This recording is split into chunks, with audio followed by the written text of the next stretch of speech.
আপনি প্রতিদিন যে সাদা চিনি খান সেটা কি সত্যিই আখ থেকে আসে, নাকি এর পেছনে লুকিয়ে আছে একদম ভিন্ন গল্প? আজকের ভিডিওতে এমন একটা তথ্য জানবেন যা শুনে আপনি অবাক হয়ে যাবেন। কারণ এই সাদা চিনির বড় একটা অংশ আসে একটা সবজি থেকে। দেখতে অনেকটা মূলা বা গাজরের মতো, আর এই সবজির নাম সুগার বিট। স্বাগতম বৈশ্বিক বাংলাতে। ভিডিওটা শেষ পর্যন্ত দেখুন, কারণ শেষে আমরা বলবো কেন এই সাদা চিনি বেশি খাওয়া আপনার শরীরের জন্য ক্ষতিকর হতে পারে। আমরা সাধারণত মনে করি চিনি মানেই আখ, কিন্তু বাস্তবতা হচ্ছে বিশ্বের অনেক দেশ, বিশেষ করে ইউরোপ আর আমেরিকাতে চিনি তৈরি হয় সুগার বিট থেকে। এই বিট দেখতে অনেকটা মোটা গাজরের মতো, রং সাদা, আর এর ভেতরের রস থেকেই তৈরি হয় চিনি। আপনি কি আগে কখনো জানতেন যে সাদা চিনি আসলে বিট থেকেও তৈরি হয়? কমেন্টে জানিয়ে দিন। এখন চলুন পুরো প্রক্রিয়াটা একদম শুরু থেকে দেখি। সুগার বিট মূলত মাটির নিচে জন্মায়, আর এটা সাধারণ সবজির মতো খাওয়া যায় না। এটি শুধুমাত্র চিনি তৈরির জন্যই চাষ করা হয়। চাষ শুরু হয় সাধারণত মার্চ বা এপ্রিল মাসে। প্রথমে জমি ভালোভাবে প্রস্তুত করা হয়। মাটি নরম করে আলগা করা হয় যাতে গাছের শিকড় সহজে বড় হতে পারে। এরপর বীজ বপন করা হয়।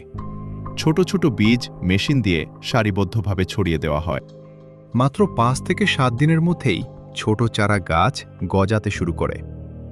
গাছ বড় হওয়ার সাথে সাথে কৃষকেরা সবচেয়ে বেশি খেয়াল রাখেন শিকড়ের দিকে, কারণ এখানেই থাকে চিনির মূল অংশ। নিয়মিত পানি দেওয়া হয়, যত্ন নেওয়া হয়। প্রায় 2 থেকে 3 মাস পর গাছ পুরোপুরি বড় হয়ে যায়। এখন একটা প্রশ্ন, আপনি কি জানেন এই পুরো ফসল তোলার কাজটা কিভাবে হয়? আপনার অনুমান কি? কমেন্টে লিখে জানান। ফসল তোলার জন্য ব্যবহার করা হয় বড় একটি মেশিন, যাকে বলা হয় বিট হারভেস্টার।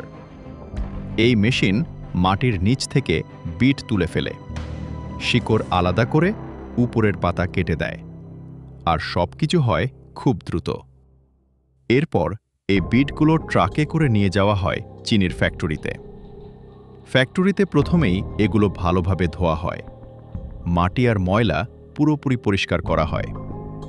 এরপর কাটার মেশিনে বিটগুলোকে পাতলা স্লাইসে কেটে ফেলা হয়, যাতে ভেতরের রস সহজে বের করা যায়। এখন শুরু হয় সবচেয়ে গুরুত্বপূর্ণ ধাপ।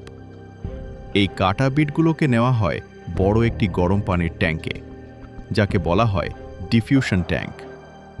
এখানে গরম পানির সাহায্যে বিট থেকে রস বের করা হয়, অনেকটা চা বানানোর মতো প্রক্রিয়া। এই রসকে বলা হয় কাঁচা রস। কিন্তু এই রস এখনো খাওয়ার উপযোগী না। এতে ময়লা, প্রোটিন, বালু আর নানা অপ্রয়োজনীয় উপাদান থাকে। তাই এই রসকে পরিষ্কার করতে হয়। এখানে একটি বিশেষ পদার্থ মেশানো হয়, যা ময়লাকে উপরে ভাসিয়ে তোলে। এরপর ফিল্টার করে সব ময়লা আলাদা করা হয়। এভাবে ধীরে ধীরে পরিষ্কার করা হয় রস। এখন আপনি একটা হালকা হলুদ রঙের তরল পাবেন।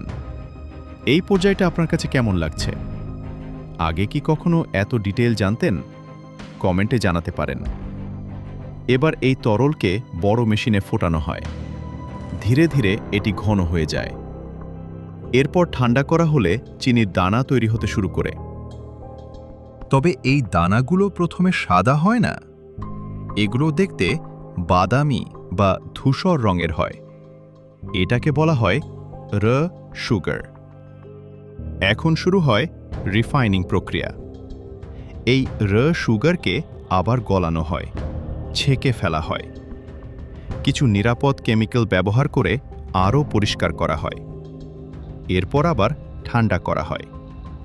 এবার তৈরি হয় সেই পরিচিত সাদা চিনি। এরপর শুকানো হয়, প্যাকেট করা হয়, আর চলে যায় বাজারে। এখন আপনার মনে একটা প্রশ্ন আসতে পারে, আখের চিনি আর বিটের চিনির মধ্যে কি পার্থক্য আছে? স্বাদে তেমন কোনো পার্থক্য নেই, কিন্তু প্রক্রিয়াটা আলাদা। তবে সবচেয়ে গুরুত্বপূর্ণ বিষয় হল চিনি বেশি খাওয়া। চিনি খুব দ্রুত রক্তে মিশে যায়। রক্তে সুগারের মাত্রা বেড়ে যায়।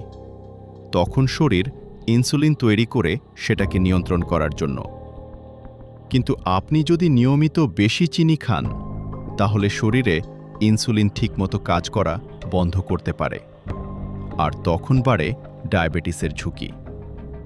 আপনি প্রতিদিন কতটা চিনি খান, কখনো হিসাব করেছেন? আজ থেকেই একটু খেয়াল করতে পারেন।